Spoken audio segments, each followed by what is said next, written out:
Hi, Tim Hart here. Welcome to Along the Forest Apps Road podcast series. I want to welcome you tonight, and we're going to be discussing some kind of different things. It's kind of chainsaw, but it's kind of something else. You see, because over the years, I've done classes all over, and I've had several folks that are in bands. Whether it's a logger plays some country music, or a logger's a rock and roller, or you had a tree guy who does this, that, and another.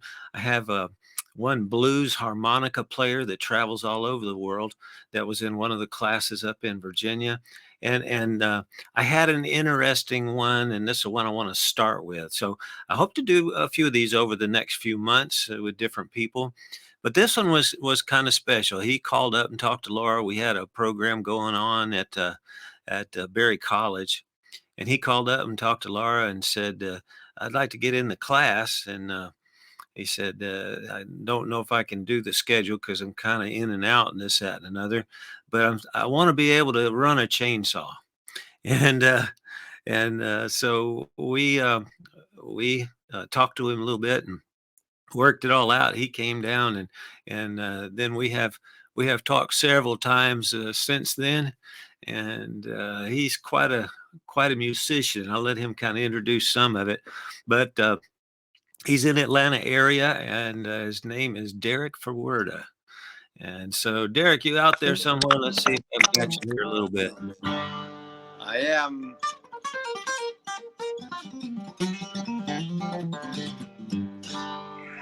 Listen to that. Listen to that applause. That is super cool. Derek is a road as well as studio musician. He's been band leaders. He's been everything else, but now he is a chainsaw aficionado. He's got more chainsaws than I do, and That's your he's fault. he's getting pretty good at it. What'd you put on there? Tim Ard student. That's exactly what I am, especially for the context of this conversation. That's crazy. That's crazy. Tell us a little bit, Derek. I know you're from up in the New England area. Yeah, I guess for according to those of you south of the Dixon line, I am what is considered a Yankee. Really? But oh yeah, I would be But New Jersey. I think New Jersey qualifies as Yankees. That's the third place the Declaration of Independence was read. it's right on the border though. Yeah, well, that would upset Pennsylvania and Delaware. But your guitar still sounds the same. Right. Um, well, I am kind of an international person. I'm multicultural, multiracial. My mom is all Italian. My dad is almost 100% Dutch from Holland. Uh-huh. And I grew up in Puerto Rico in the mountains, which started my love for arborist work because where we lived, if you didn't cut your way out of your house every day because the jungle growth was so fast, it grew over. And you basically lived in the midst of forestry. Yeah. So I grew up in Puerto Rico, then to the Netherlands, and then United States in 1972 when I was 11, and I have been here ever since. Yeah. So I have a pretty eclectic family background. My dad is a Guadalcanal vet. He pioneered the shipping business that we know today with cargo containers and cranes and ships. He designed all that with Malcolm McLean. Started a company called Sealand. So we were sent all over the world. And Wow. my mom was a part of a CIA think tank, 4 masters and 2 doctorates. And she has more jobs and more government jobs than I knew what to do with. So we were always traveling. So I'm a product of that, which left me eclectic. That's why it's pretty normal that I would combine chainsaws and music. Well, I've kind of noticed it's kind of got a double IQ, so it's way on up there somewhere because you're a pretty Yeah, sharp well, guy, it I just tell you. it just makes it more difficult for people to be around you. I guess that's true sometimes. But you came to Atlanta area, and you have a studio, a business Yeah, I there do. that I you have work a with. studio. I teach now. I never really liked traveling on the road um, when I was doing it when I was younger, but it's a necessary evil. And I was fortunate enough where I don't have uh, a particularly normal musician's personality. I wouldn't consider myself a super creative, more or less sort of an engineer. where I can hear something and copy and know how to make music, leave other parts, introduce other parts. So it's more of an arrangement skill. And because I was more work oriented, I was able to get up early and get a lot of studio gigs, which at the time, studio sessions were run like corporate businesses. They would start at 8 a.m., 12 p.m., 4 p.m., Hmm. and they were run on the clock. If you were late, you were kicked out, you were docked. It was very much of a very tight schedule, which worked fine for me. And at the same time, I hustled it so I was able to get tour work and studio work. Usually you get one or the other. But because there was a lot of money involved and I had a manager, I might be in a location somewhere in the other side of the country and just take a first class flight back within 24 hours. Because what would happen is a lot of bands would put you on retainers, Hmm. and when you were on a retainer, you were responsible showing up ready within 24 hours. So there So was they always a had risk involved. somebody out, or somebody couldn't travel that tour or Exactly. whatever, and so Yeah. you're there on Johnny on the spot. Right, and they're paid retainers with legal contracts. If you Wow. break retainers, they could sue you. So you needed to have more of a corporate mindset to do that kind of work Hmm. in the 80s. And then you worked around Atlanta with the studios and stuff too, Yeah, I so you worked do a around lot of the studio. record There's a background. big studio here called Tree Sound, run by Paul and Sunshine Diaz, who are wonderful people. And Hmm. I hung my hat there for a while and did a lot of recordings there, and just helped out. It was a really creative place. A lot of talent came in, from Elton John to Dave Matthews. Three Doors Down, so many bands that recorded there. Usher got his start there, Hmm. and so all kinds of people came in and out of that studio. So it was really nice to be a part of that. Incidentally, they're 2 miles from where I live now. Hmm. And you're basically doing full-time instruction also. So you've Well, got your I am. I backed off. I backed off a lot of teaching because what's happening now is a lot of it is just either become sadly glorified babysitting, or let's keep the kids happy and occupied. Let's give them uh music. They yeah. need to learn how to read and write music, and I I I just don't believe that. It's to me is a ludicrous as saying, oh, you know what, they need how to learn how to use chainsaws. It's no, it's Hmm. something you have to want to do, and I respect that. So I backed off on teaching. I really look for somebody who's really interested and passionate and hungry. They don't have Hmm. to seek it out as a career, but they have to want to make the investment. And sadly, I don't see a lot of people or a lot of kids really want to embrace anything except social media and video games. Hmm. They're Hmm. not all like that, but Yeah. that's the contingent right now. And you've been doing also, you do a lot of open mics, right? Yeah, I do. You got two I or three like of those. open mic. Because there you It's got dedicated people. They're looking to get in the business Yeah, and they're looking, and it's been kind of serendipitous for me. Initially, I started it for my students because I don't believe in recitals, and once they want to get out and play, that's real hmm life. yeah. So a lot of them were young kids, and I wasn't about to encourage a young kid to go to a bar to play. So I started the open mics. I'm Hmm. pretty fastidious with sound reinforcement, and I figured I'd be there. I'd find places that were more family oriented, which I have, and then it just exploded. And like I said, serendipitously, it turned out where it was a great forum for unknowns and local people and people who never had a chance to play. And I've Hmm. really, really enjoyed it. It's just been a Hmm. wonderful experience. A nice little community is developed, which is very non-typical for a music community that I was used to, which Hmm. was filled with a lot of narcissism and egos that were off the charts. You were around that in your own field. Tim, Hmm. you were around a chainsaw superstar, Yeah. and he had a reputation for being a bit of an egomaniac. Mm. Yeah. And so you encountered that, and you sort of slapped it in the face by being that absolute kind soul that you are, taking guys on like me. And I'm serious. I even Yeah. get emotional when I think about it.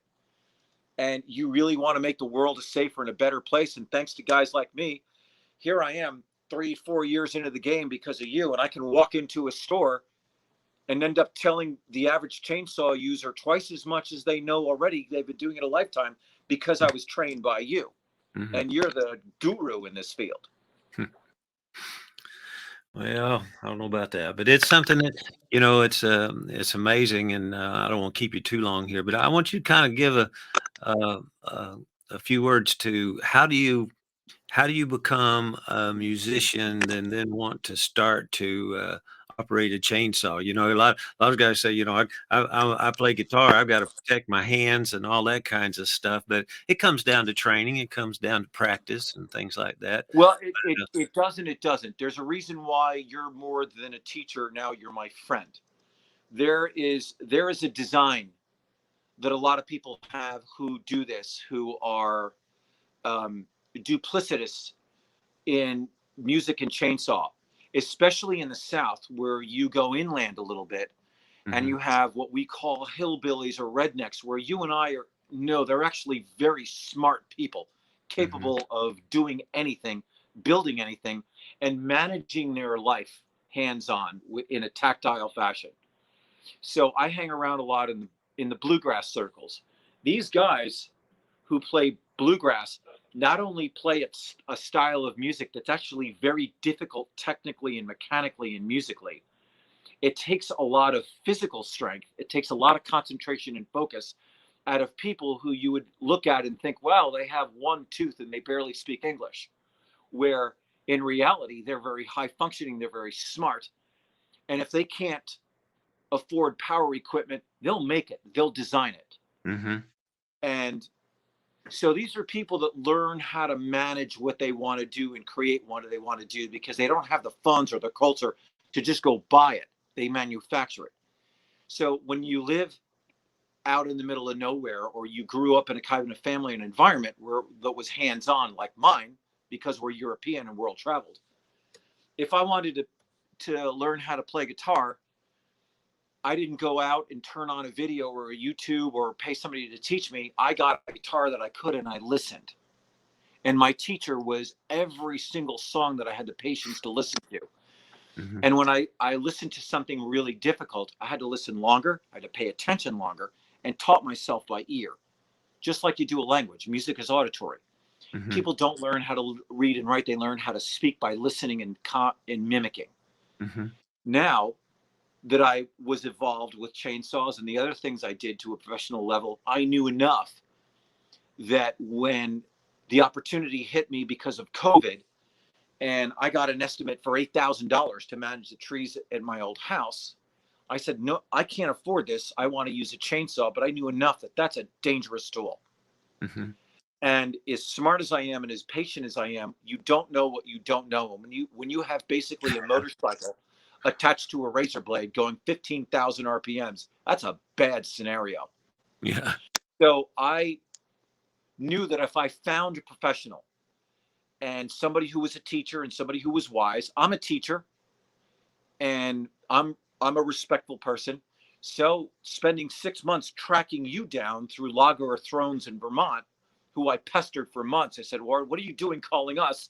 You live in Georgia, call Tim Ard. He started us anyway. And that led me to you. In 5 minutes of a conversation with Laura through you, I said, okay, this is the guy I need to study from. Hmm. And then if you knew, I just called and called and called and called and made sure Laura started a class and that you taught it. And so that's what happened uh, because of the lifestyle I have, where I recognized a professional Hmm. and recognized a humble professional who wanted to pass along his gift, which I do as a teacher. It was easy for me to recognize you and then follow you around to realize that you're the true rock star. So I got into this, and I just fell in love with the chainsaw business. Always loved trees. I grew up with exotic trees in Puerto Rico and in a nicer area of Europe that had the same trees that were sent to Newport, Rhode Island by the billionaires of the turn of the century. Those are all the trees I remember growing up with. So I love trees.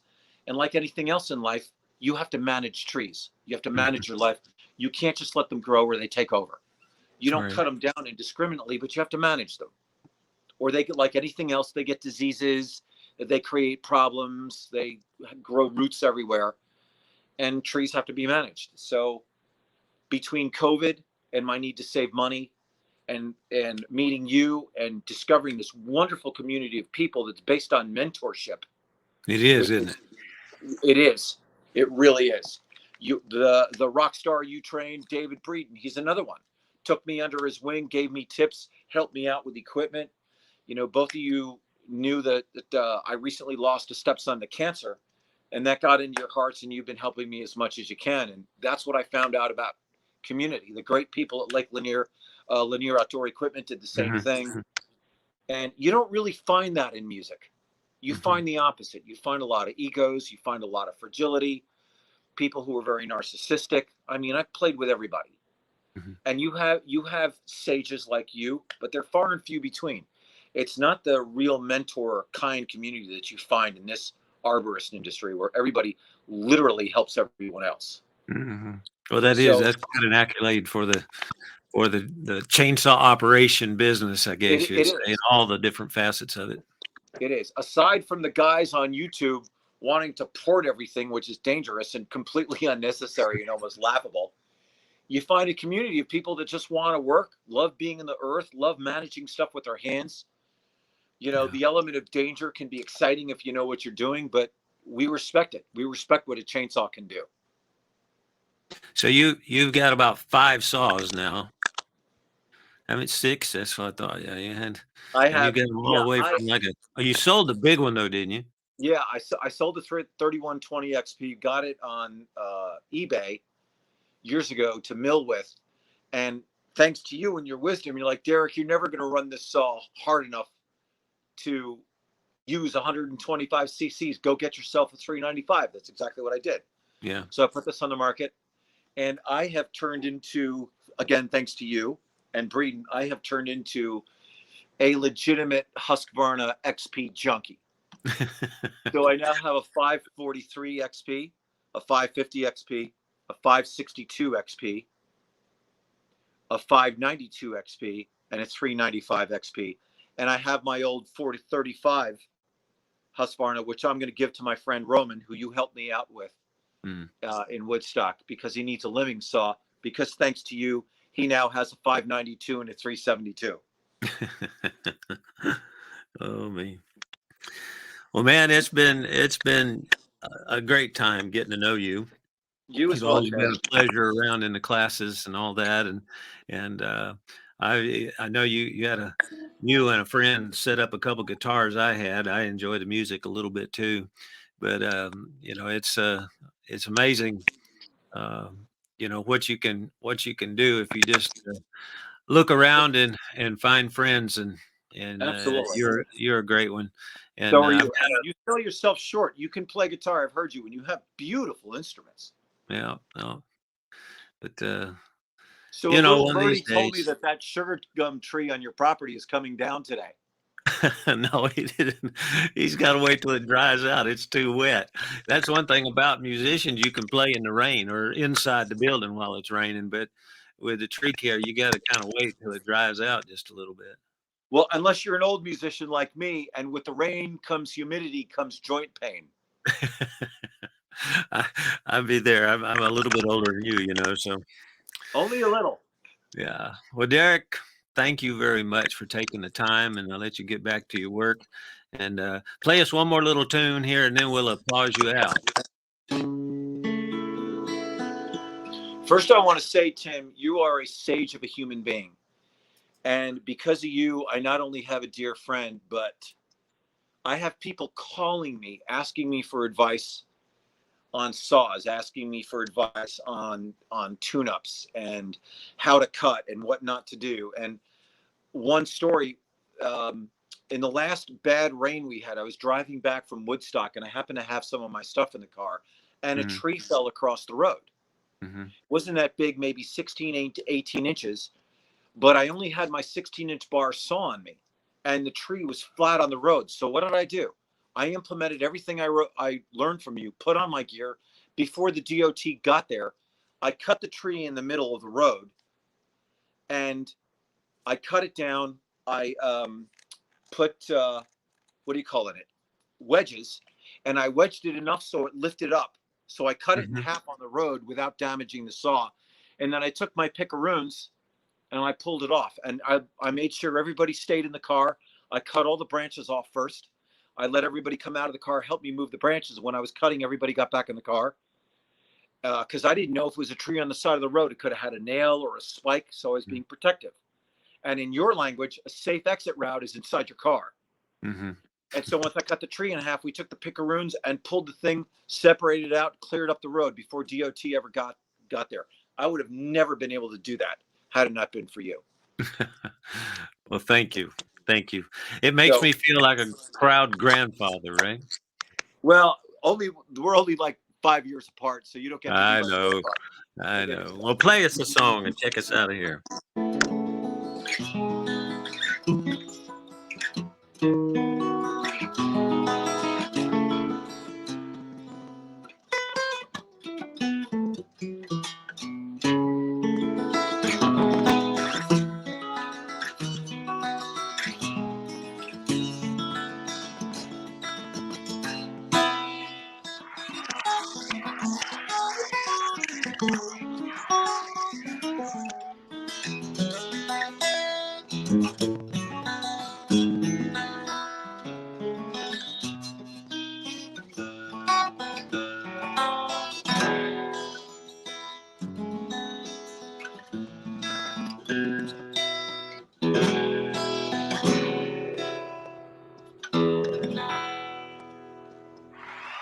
Just something improvised. Thank you, Derek. You have a great one, man. We'll talk at you So later. look forward to more of my music on your videos. I'll get my act together and get that rolling again. Very good. Very good. All right. Thank God you. bless you, friend. God bless. All See right. ya. Oh, quite a gentleman. You know, when we start to think about people around us, you never know what they do, and you get people that come to chainsaw class, and they're quite interesting in the rest of their world. So, thank you for dropping by. We hope you enjoyed this edition of Along the Forest Apps Road, and I just wish you good sawing.